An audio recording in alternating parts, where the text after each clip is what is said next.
the Toccata series. Bach's instrumental music on paper can seem very brainy and abstract. Hearing it performed together with other pieces makes it come alive as part of a very tangible social form of music making. The 3 short talks I'm going to give for this series are meant to show the historical and cultural context of this making music together. They have been developed in conversation with Anhad and also with colleagues who came to Oxford a couple of weeks ago to give a workshop on Christiane Marianne von Ziegler, the female libretto writer for the cantata that has come to Oxford last year as a legacy. If you haven't yet seen it, there is a brilliant small exhibition in the Blackwell Hall of the Western Library showing the manuscript in the context of music making. I'm going to talk about this context in the concert next month when it's about Bach at the Salon of that Christiane Marianne von Ziegler ran, but today I want to start at the very beginning, namely Bach's family. In 1735, Johann Sebastian Bach drew up a family genealogy with a twist. He listed everybody in his family who were or had been professional musicians, numbering them up to 53. Uncles, cousins, nephews, sons. At the top of this musikalisch-Bachische Familie of organists, oboists, town waits and court musicians stands the only non-professional musician, the baker Vitus Bach, or Veit Bach, a Lutheran refugee from Hungary, whose special delight was in his Zitrinchen. The Zitrinchen is a small cittern, size-wise more or less like a ukulele, and also combining with a ukulele that is cheaply to be built, flat-backed instrument, not like the round lute. And it's more like a campsite guitar playing exercise than anything we associate with this very serious and highly elaborate music making. Johann Sebastian Bach comments on his great-great-grandfather and his playing while milling. He took the Zitrinchen to his mill and played it there together with the millstones. Nice duetting this must have been, but it drove the beat into him. And that was basically the starting point for our family music making. In German, the founding myth of the Bach family runs like that, and I'm quoting it in German for my paper 7 early modern German students to hear. Also the use of French and Latin loanwords. Numero 1. Vitus Bach, ein Weißbäcker in Ungarn, hat im 16. Säkulo der lutherischen Religion halben aus Ungarn entweichen müssen. So he had to leave Hungary because of being Lutheran. Ist dann in Hero in Deutschland gezogen und da in Thüringen genugsame Sicherheit für die lutherische Religion gefunden, since he found enough security in Thuringia, hatte sich in Wechmar nahe bei Gotha niedergelassen und seine Bäckersprofession fortgetrieben. Er hat sein meistes Vergnügen an einem Zitrinchen gehabt, welches er auch mit in die Mühle genommen und unter währendem Mahlen darauf gespielt. Es muss doch hübsch zusammengeklungen haben, wiewohl er doch dabei den Takt sich hat imprimieren lernen. Und dieses ist gleichsam der Anfang zur Musik bei seinen Nachkommen gewesen. There's a lot in this anecdote, aside from the linguistic observation, also the starting point, Protestantism as driving force. Anhad asked me not to mention religion in my talks, but I can't, because it's so central for Bach, and he puts it at the stop. Then the interweaving of business and music making, the importance of rhythm, and last but not least, the dry humor of Bach. But what I want to focus on today is the importance of family and home for his compositions. Johann Sebastian Bach grew up with music all around him. His father, his older brother, with whom he lodged, and everybody, most of them being Stadtpfeifer, playing instruments like this one of my fanfares. Again, fairly simple instruments. Die Bache, as the family collectively was known, dominated the public soundscape of the cultural heartland of the German-speaking lands.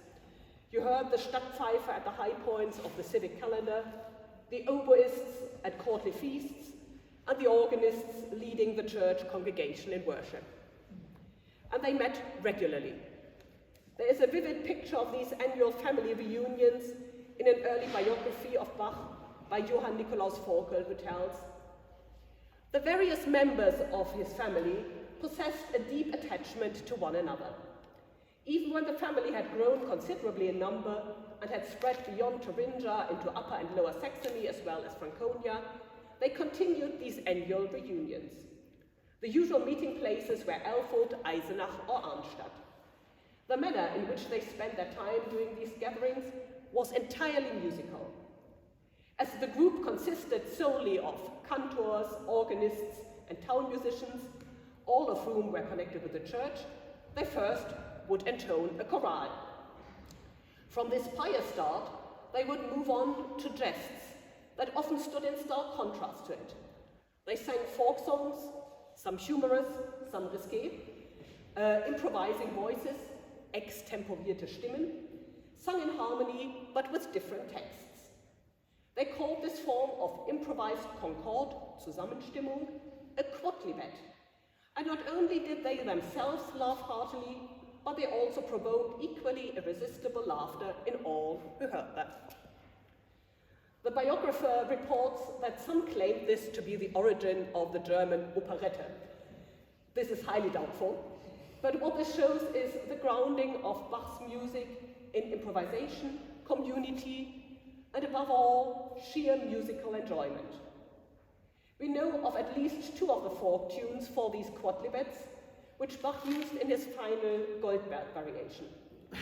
One of these is a canon complaining about getting only cabbage and carrots instead of meat for lunch.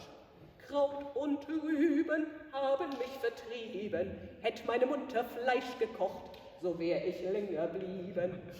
And it's something I associate really with this tradition of Protestant large family gatherings. So in the vicarage of my grandparents, the 4 younger siblings of my father and the great-grandparents would intone canons like that when the lunch was late in coming, and then sing grace as well. Johann Sebastian Bach, of course, did not have to wait for his cousins to come round to have a family sing-along. In a letter to Danzig from 1730, when he wanted to get away from Leipzig after he had some argument with the town council, we'll hear more of that in the later talks, he writes about his family. Altogether, they are born musicians, and I can assure you that I could already form a vocal and instrumental concert band with my family, especially since my current wife sings a very fine soprano, and my eldest daughter is also proving to be quite promising. Insgesamt sind sie geborene Musici und kann versichern, dass schon ein Konzert Vokaliter und Instrumentaliter mit meiner Familie formieren kann. This family band performed in concerts, but obviously practiced at home. Not all of the children were at home at the same time. Friedemann started his studies when the youngest member of the family weren't even born. But for the feast days, everybody would congregate at Leipzig, and during other times, the ranks were constantly swelled by pupils, students, and visiting relatives. We know the layout of the 200 square meter apartment on the Thomaskirchhof. The first floor housed the Gute Stube, the main music room with a number of keyboard instruments, a dining room, and 2 bedrooms. It was directly adjacent to the schoolrooms for the Sekunda and the Sechsta, so classes being numbered from the oldest to the youngest, the second oldest and the youngest group of boys. Wedged between the classroom for the Sechsta, so the youngest ones, and the music room, where his own children were practicing, was Bach's small and narrow Komponierzimmer. In a way, this wasn't miles away from making music among the millstones. A mix and match of Latin declension and times tables being recited on one side, and scales and counterpoint being practiced on the other side. A bit of multitasking, like you can see in the ingenious way in which he combines hands. The underlying tactus, which drives Bach's instrumental works, is grounded in this sound and beatscape of its compositional setting. Bach at home also meant the dissemination and sharing of sheet music. His whole family was involved in copying music, often under high pressure and speed-producing parts for next Sunday's cantata, but also compiling personal collections, basically curating their own library of favorites. We will hear pieces from two family music manuscripts next month, arias from the Notenbüchlein of Anna Magdalena Bach, and toccatas from a manuscript belonging to Andreas Bach, the ninth son of the older brother with whom Johann Sebastian Bach lodged when he was a boy. But for now, I'm handing back to the Oxford Bach Soloists as the kind of modern-day equivalent of Bach's family.